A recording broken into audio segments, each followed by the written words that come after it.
First things first, may the words of my mouth and the meditation of my heart bring joy and truth to the hearts, to you and to others. May it be so. I'm going to scroll back and forth here. But I can't use that because I'm a mover when I talk.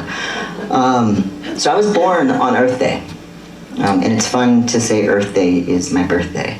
That's not why I wanted to do an Earth Day celebration today, though. But it did inspire me to think about the different creation stories from different wisdoms. One of my favorite Hebrew biblical scholars, Dr. Gaffney, says that Genesis starts with in beginning and not in the beginning. And in beginning sounds a bit more like a recipe. So like in beginning, the preparation time is probably 1 billion or so years. So in creation stories, we always find out how we were made and where did we come from. And this is a question I think that we've been asking for a really long time, kind of like 4-year-olds, right? Why? Where do we come from? Why? But it brings meaning to us. And not just because it makes us related to ancestors who survived, but also because it feels like we are connected and grounded by something other than gravity. It gives us a starting point so that we don't sit all day with our mouths agape, staring at the stars, assuming there's anything else that might capture our imagination more. Maybe the sea. We do know more about space than we do our own oceans. And that fascinates me as well. So I love orcas. I love them a lot. Because they're a lot like us in a lot of ways. But in some ways they're so much better than humans as well. And they're smart and they're curious. They're mostly pod creatures, so they hang out with their families, and they use matrilineal lines, so they stick with their mothers. And they also seem to be subversive as well by bumping boats with their bodies and making boats inoperable in their habitats. So why do I bring all this up? Well, to quote Jeff Goldblum in Jurassic Park, life finds a way. And while he makes it sound kind of cryptic, I think it can also be poetic. So our ancestors' will to survive required brute strength, but it also required us to work together, right? And the famous anthropologist Margaret Mead is speculated to have said that the earliest signs of human civilization were found on bones that had a broken femur that was allowed to heal nearly a millennia ago. It would have meant that this person was important enough to take care of, and someone would have risked their own life to tend to theirs. We are interdependent people. We still need each other to mend and to heal. And sometimes in these early creation stories, people are made of dust or clay. And sometimes we're just blobs of material, and breath gets blown into us and we begin. Maybe. Right? The wisdom that we glean today is that, we are carbon and made up of many of the same things that make up dust. And I like the idea of having breath blown into us suddenly and we're alive. Many of us do not really have an active relationship with dirt. I know that I don't. Most of us try to get rid of it as much as possible, right? But having a close relationship with dirt might make you appreciate the flowers and food that comes from it. And if we're this dirt, right? And we think of dirt creates flowers and food. What about what we create? Ever notice how if you're working on a creative project and you get sucked in for hours and you just kind of forget about time? And sometimes the creator within us, is telling us what to do. Do this, do that. The little voice that says, this would sound good, this would look amazing, you should make this. You should do that thing. Maybe that is the creator, right? So in many of the ancient stories, especially from ancient Iraq and Egypt, there's a big flood. And the survivors give meaning to it by talking about it. And so many stories talk about water and its importance. One of the stories and creator stories from around the world talk about how a creator dives into a cosmic ocean to bring up and form the earth. That's kind of cool.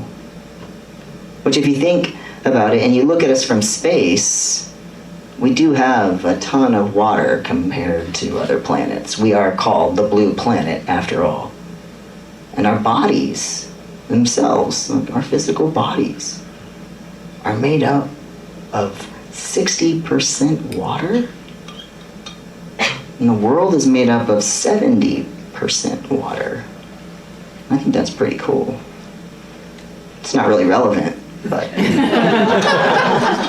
mean, it's cool. But it is cool to think that we are living creatures and we need water. The world also needs water, right? And water is really interesting in how much it is formed within our lives. Some of us are born into water, right? We're baptized by it. And it's used to cleanse us every day, right? And water often takes the shape of whatever it is poured into. And we use water to relate religions like rivers all running to the sea. But if we can understand these metaphors, then we can understand the spiritual significance of polluting the earth's waters as well. Maybe in the moment that we have that realization, and they call it those big light bulb moments, let there be light. Maybe that's the creator. And there's so much metaphor written into these stories. Spring is a time of a lot of energy, and there's signs of new life all around us. And I don't like to be reminded of the awful fate that awaits us, particularly, when I'm enjoying spring.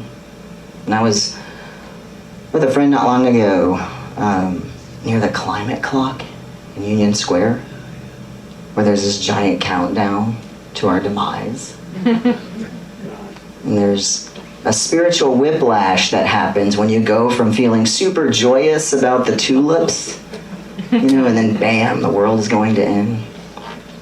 And one thing that I appreciate about the art, though, is that it meets its intended purpose, right? It shocks you into a different realm and a way of thinking. Art can do that to you. Metaphors can do that to you. It was a way of connecting us, to something understood, sometimes even without words. Some of us might even have a physiological response, like I did. Like something like aching in the pit of my stomach, right? And maybe that's the creator. Sometimes when we think about Earth Day, we think about recycling and composting, maybe doing a beach cleanup, consuming less, and all of those things are super, super helpful. And the biggest thing that we can do, and it's probably the easiest thing that we can do, despite doing all the cleaning and the making sure that we recycle and consume less, the easiest thing that we can do is vote. Right? When we talk about climate change like it's in the future, but it's now. And we all experience the weather changes. We all experience it within our bones as well. Remember, we have to think about how the world was here even before us. And all these creation stories, the world was here before us. The world will go on without us as well. And while we feel some sense or need to take care of it, it might first be good to connect with it as well. Earth Day is a deeply spiritual day. It's not just because it's my birthday either, but because it's a time to think about something much bigger than ourselves and how we connect with that. And how you might want to continue to develop that connection. And so maybe it is touching dirt. Maybe it's getting your hands in water and feeling that water. Maybe planting a tree in the mud. Maybe it's singing, right? Moving your body, drawing something. And we inherited this great ability to heal one another with our love. And that's something that we can think about sharing as well. Something that we can think about creating as well. In the ancient stories of our bones, love is what kept us alive. And so tomorrow, when you remember that it's Earth Day, think about a way that you might direct your thoughts and energy towards your connection with the earth. What in-beginning story inspires you to love and appreciate Earth a little more? Maybe like a loved one whose bones you want to heal. So friends, just being here today, you've thought about our planet as land and water. You've thought about creation as breath, connection, and art. And may you find a way to connect deeply with a story that brings new life and creation to you and the world. And may it be so. Amen.